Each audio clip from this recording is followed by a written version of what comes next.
조갑제 TV 시청자 여러분 안녕하십니까? 2019년 1월 13일 오후 1시를 넘어섰습니다. 며칠 전에 있었던 문재인 대통령의 기자회견에서 한 기자가 이렇게 질문을 했습니다. 기자들과 북악산 산행했을 때 권력과 언론의 관계는 건전한 긴장관계여야 한다고 말했습니다. 하지만 최근 청와대 인사를 보면 현직 기자가 사표가 수리된 지 얼마 안 되어서 권력의 중심으로 들어왔다는 비판이 있습니다. 다른 기자들의 순수성과 진정성을 의심받을 수 있습니다. 어떻게 생각하십니까? 이렇게 물었어요. 그것은 한겨레 여연호 선임 기자가 홍보비서관이 되고 청와대의 윤도환 MBC 논설위원이 국민소통수석이 된 것을 거론한 것이었습니다. 여기에 대해서 문재인 대통령은 이렇게 대답을 했습니다. 현직 언론인이 청와대로 바로 오는 것이 괜찮냐 비판한다면 달게 받을 수밖에 없습니다. 그러나 언론 가운데 그야말로 아주 공정한 언론인으로 사명을 다해온 분들은 그 공공성을 살려온 분들입니다. 그래서 권력에 야합하는 분들이 아니라 역시 공공성을 살려야 할 청와대에서 공공성을 구현한다면 그것은 좋은 일이라고 생각합니다. 청와대로서도 길들여진 사람들 간의 한 목소리가 아니라 전혀 새로운 관점, 비판 언론의 관점을 제공받는 것이 좋겠다고 생각했습니다. 한편으로 과거 시기에 이른바 권은 유착이 있었습니다. 정권은 언론에 특혜를 주고 언론은 정권을 비호했습니다. 이런 관계에서 권은 유착을 위해 데려오는 것은 좋지 않습니다. 그러나 그런 권은 유착 관계가 지금 정부는 전혀 없습니다. 모든 인사에서 모든 흠결을 지적할 수 있지만 대통령의 욕심은 청와대의 정말 가장 유능한 청와대로 유능한 사람들을 모시고 싶고 청와대 정신이 늘 긴장하면서 살아 있기를 바랍니다. 그런 면에서 장점이 많은 인사라면 양해해 주시면 좋겠습니다. 라고 했습니다. 그러니까 비판 정신이 있고 공정한 기자를 데려왔다. 이런 이야기입니다. 그리고 권은 유착이 없다는 이야기입니다. 그러면 KBS, MBC가 왜 저런 식의 보도를 하고 KBS와 MBC의 경영진을 바꾸기 위해서 2017년에 왜 그렇게 정권이 전방위적인 압력을 가했는지에 대한 설명이 없습니다. 권은 유착, 지금처럼 강한 적은 과거에 없었습니다. 자, 그런데 기자가 과연 청와대로 들어갈 수 있느냐? 이 원론적인 이야기인데 들어갈 수 있습니다. 기자가 청와대에 들어갈 수 있습니다. 문제는 어떤 기자를 선택하느냐의 문제죠.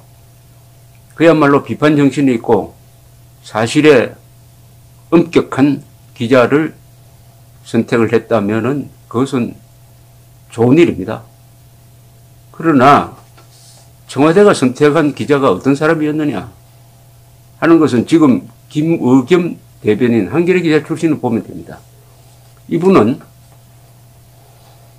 오보를 하고도 지금까지 오보를 수정하지 않는 사람입니다. 또 청와대 대변인이 되어가지고는 명백한 허위 사실을 이야기를 하고도 지금껏 사과도 수정도 하지 않습니다. 여러분, 사람은 거짓말을 할 수가 있습니다. 아니, 어떻게 보면 거짓말할 자유가 있습니다. 거짓말한 적이 없다는 말을 하는 사람이 가장 큰 거짓말쟁입니다. 하루에도 수십 분 거짓말할 수가 있습니다. 그러나 거짓말에도 여러 가지 질이 있습니다. 박정희 대통령이 가슴에 총을 맞고도 옆에 있던 신재순 씨가 각하 괜찮습니까? 하니까 난 괜찮아라고 했습니다. 그 거짓말한 거죠. 그 뜻은 뭐냐? 난 괜찮으니까 자네들은 피하게 라고 했습니다. 우리 선배 세대들이, 아버지, 삼촌 세대들이 입에 달고 살았던 말이 난 괜찮아 했습니다. 그 뜻은 뭐냐? 난 괜찮으니까 너희들은 열심히 해야 한다 하는 그런 뜻이죠. 그것도 거짓말입니다. 지금 식량이 모자랄 때 밥을 해가지고 밥상에 올려놓으면은 아버지는 야, 나는 밥 먹었다 하면서 그 밥을 아들한테 넘겨주는 그 거짓말입니다.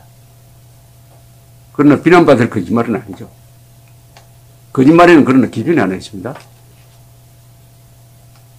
거짓말할 자유가 있습니다. 그러나 그 거짓말로 남에게 피해를 줄 자유는 그 어떤 사람에게도 없습니다.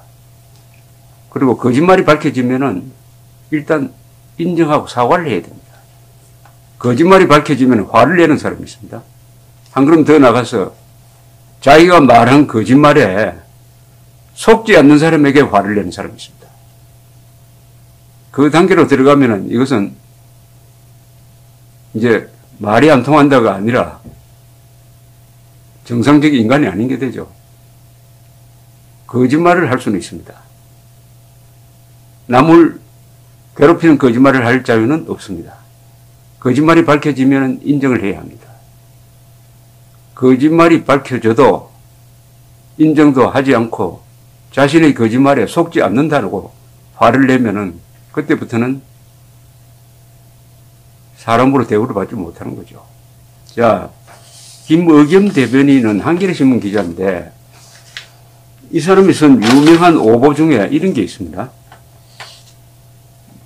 이 기사를 제가 프린트를 했는데 이게 2016년 9월 20일 한겨레신문에 실렸습니다. 단독 K스포츠 이사장은 최순실 단골 마사지 센터장.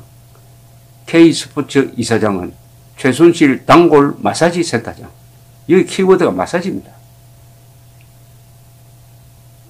여성이 남자로부터 마사지를 받았다. 그런데 그 마사지를 해준 사람을 K스포츠 이사장으로 추천했다. 이런 이미지 아닙니까? 얼마나 불쾌한 이미지를 주었습니까? 마사지. 이 마사지란 말이 키워드입니다. 마사지. 마사지로 해가지고 최순실 씨도 박근혜 대통령도 이 정동춘 씨도 뭔가 이렇게 찜찜한 이미지. 이게 촛불 시위에 기름을 부은 것 중에 하나라고 이야기할 수가 있습니다. 이 기사를 한번 읽어보겠습니다. 이렇게 돼 있어요.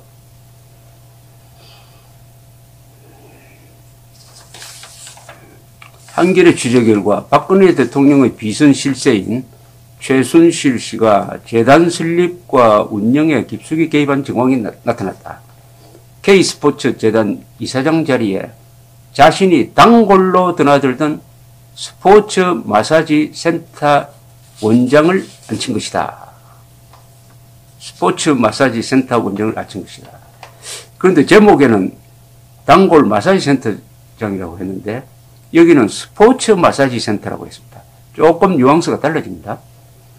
이어서 지난 5월 13일 새로 취임한 정동춘 K스포츠 재단 이사장은 그 직전까지 서울 강남구 신사동에서 운동기능회복센터라는 이름으로 스포츠 마사지 센터를 운영했다. 운동기능회복센터 CRC가 실질적으로는 스포츠 마사지 센터라고 특정을 해놓고 제목을 뽑을 때는 단골 마사지 센터장이라고 점점 더 아주 흥미로운 제목으로 이게 바꿔갑니다. 정 이사장은 서울대학교 사범대학교 체육교육과 출신으로 머리 마사지, 발을 자극하라 허리가 좋아진다 등 외국인이 쓴 스포츠 마사지 책자를 번역한 이 분야 전문가다. 이 센터는 최순실 씨가 지난해까지 살았던 신사동 자택과는 골목 하나를 사이에 두고 50m 남짓 떨어져 있다. 센터 관계자들은 최순실 씨는 5년이 넘는 단골 손님인데도 집도 가까워 자주 찾아오는 편이었다. 이렇게 되어 있습니다.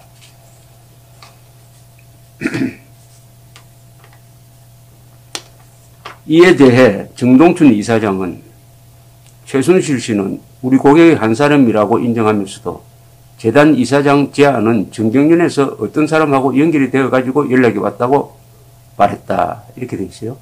자, 어쨌든 최순실 단골 마사지 센터장.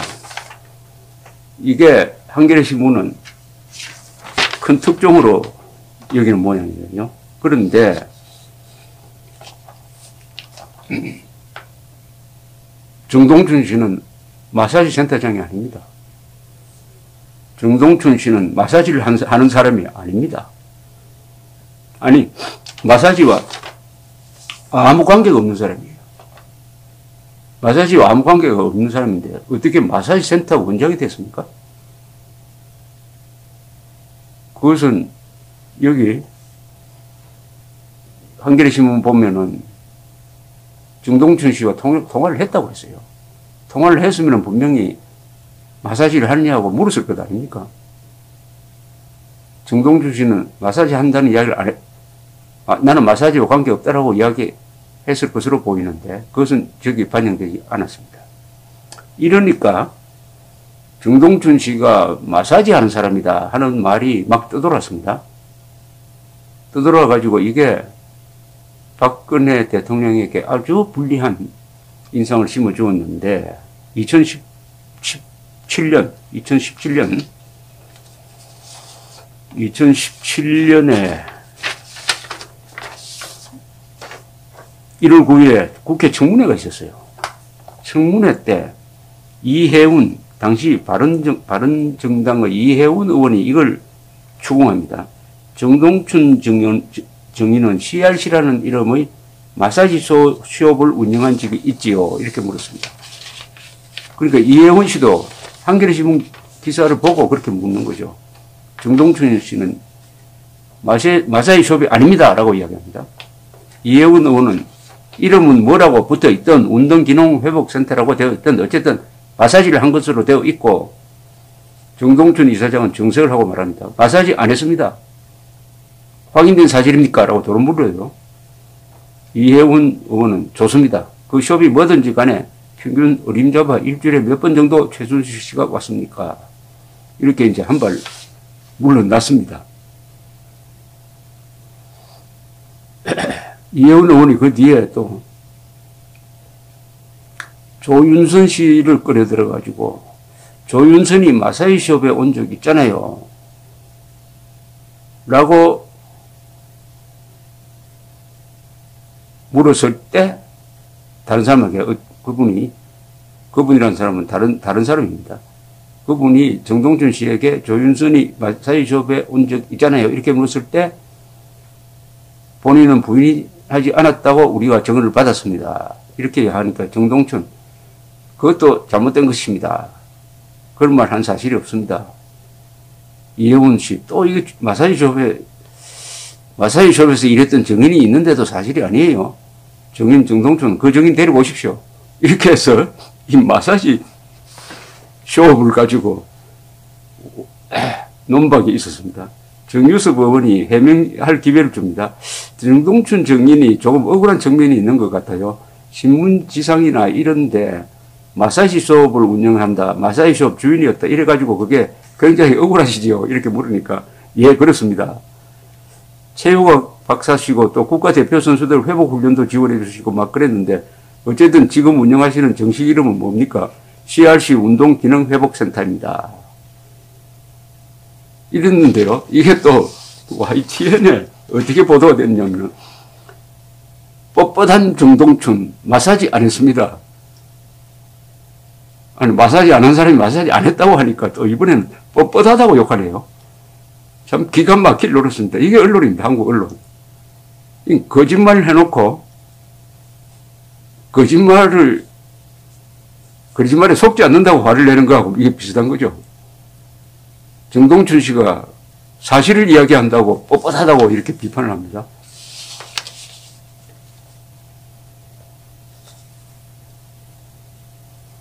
그런데 그 뒤에 제가 정동춘 씨하고 통화를 한번 했습니다. 이분 이야기가 제가 이렇게 물었어요. 도대체 이 오보가 어떻게 시작된 겁니까? 이렇게 물었더니 이분의 대답이 한겨레 신문의 최초 보도로부터 잘못되었는데 그보다 앞서 미국의 한 매체가 나를 마사지와 연결시켰다는 이야기를 들었습니다. 제가 머리 마사지와 관련한 서적을 번역한 적이 있는데 이것을 근거로 추리를 한 것 같습니다. 마사지와 관련된 책을 번역했다고 해가지고 마사지 센터 주인이라고 말하자면은 공상소설을 썼다는 이야기죠. 이분의 이력서는, 그래서 제가 이력서를 좀 보내달라고 했더니 이력서가 이렇습니다. 서울대학교 사범대학 체육교육과 다니고 1980년대 초에는 야구선수로도 뛰었고 서울대 대학원에서 석사 박사학위 받았고 박사 논문은 스포츠의학 분야였습니다. 체육교사도 했고 건국대학교 책임연구원도 했고 서울대, 동덕여대, 인천대 강사도 가르치고 호수대학교 겸임교수, K스포츠재단 이사장이 될 만한 자격이 있는 사람입니다. 그래서 제가 왜 이거 법적으로 바로잡지 않습니까? 하니까 정동춘 씨가 참 무력감을 드러냈습니다. 워낙 오보하는 데가 많아가지고 일일이 대응할 방법이 없었습니다. 그러다 보니까 이게 사실로 굳어져 버린 겁니다. 사실로 굳어지니까 어떤 보도가 나오느냐 하면은 지금까지도 이게 여러분 심심하시면 구글로 들어가서 한번 검색을 해보십시오. 정동춘 마사지 이렇게 치면은 어느 정도 기사가 실려 있느냐. 제가 한 10만 건이 실려 있습니다. 10만 건. 10만 건이 실려 있어요. 구글 검색창에 마사지 정동춘 치면은 10만 5천 건이 나타나 있습니다. 이게 지워지지가 않고 있어요. 조선일보 보도가 그렇게 실려 있습니다. 최순실 마사지 센터 원장 정동춘 최시수배로 K스포츠 이사장 됐다. 뻣뻣한 정동춘 마사지 안 했습니다. YTN. 마사지 센터장 정동춘 최순실 송배로 중앙일보. 심지어 작년에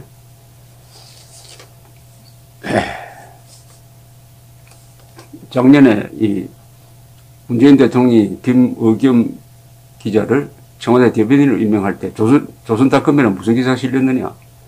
김 내정자는 2016년 9월 20일 K스포츠 이사장은 최순실 단골 마사지 센터장이라는 기사로 박근혜 전 대통령과 최순실을 둘러싼 국정농단 사태 보도를 주도했다. 그리고 쉽게 말하면 오보로. 근데 이건 오보인데 이걸 지금까지 수정하지 않고 한겨레도 김의겸 기자도 사과하고 정정을 하지 않으니까 지금부터는 조작이라고 봐야 됩니다. 조작으로 국정농단 사태 보도를 주도했다. 이런 뜻이죠. 문재인 대통령이 공정하고 비판 정신이 있는 기자를 채용했다고 자랑을 하는데 기자 자격이 없습니다. 기자는 오보할 수 있어요. 그걸 오보가 밝혀지면 바로 잡아야죠. 2년이 지나도록 2년이 넘도록 지금 바로잡지 않는 기자가 청와대 대변인이 되니까 무슨 사태가 벌어졌습니까? 작년 7월 문재인 대통령이 인도 방문 중에 계엄사의 계엄령 검토 문건이 마치 범죄나 되는 것처럼 수사를 하라고 하니까 그 뒤에 김의겸 대변인이 그 대비 계획 관련 자료를 가지고 와가지고 당시에는 그게 군사 비밀로 분류가 되어 있었습니다.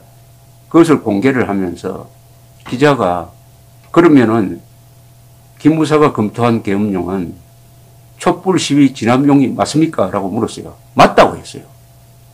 완전한 거짓말입니다. 검토 문건을 보면은 촛불 시위나 태극기 집회가 탄핵 결정 이후에 폭동화될 때 국가기관이 접수된다든지 무력화되면 그때는 계엄령을 상부에서 펼 것이고 국무회의 의결로 대통령 권한 대행이 계엄령을 선포합니다. 그때 기무사는 뭘 할 거냐라고 준비를 한 내용입니다. 그게 어디에도 촛불 시위 진압하자는 내용이 없는데 이 계엄령은 촛불 진압용 계엄령이다. 촛불 계엄령이다. 이런 거짓말을 했어요. 그 뒤에 일제히 특히 KBS, MBC, SBS, JTBC 일제히 4대 방송이 이것은 촛불 진압용이다라고 몰고 갔습니다. 거기에 대해 그 수사 결과가 그렇게 나왔습니까? 수사해보니까 계엄령 객자도 나지 않았어요. 그것은 통상적으로 하는 문서작전이었던 게 밝혀졌습니다. 그래도 거짓말 해놓고도 그 후유증이 엄청난데도 사과하지 않습니다. 그리고 얼마 전에 청와대 행정관이 육군참모총장과 카페에서 만나가지고 군 인사를 논의했다는 것이 폭로가 되었을 때 김의겸 대변인이 뭐라고 이야기했느냐. 행정관이 육군참모총장 만나지 못하는 법이 있습니까? 라고 이야기했습니다. 만나지 못하는 법이 있습니다. 무슨 뜻이냐. 군 인사법에 보면은 군의 인사 문제를 가지고 육군참모총장은 국방부 장관과 대통령 이외의 누구와도 상부로 말입니다. 이야기하면 안 되게 됐습니다. 특히 행정관과 카페에서 군 인사를 논의하는 것은 안 됩니다. 개인 대 사인 대 사인으로는 할 수 있겠죠. 그와 관련 없는 사항으로 군 인사를 가지고 행정관이 외부에서 참모총장과 만나는 것은 안 되는 법이 있어요. 그런데도 그런 법이 있습니까? 라고 이렇게 물었습니다. 문재인 대통령이 쓰는 기자들이 어떤 종류의 기자인가 잘 알게 합니다. 감사합니다.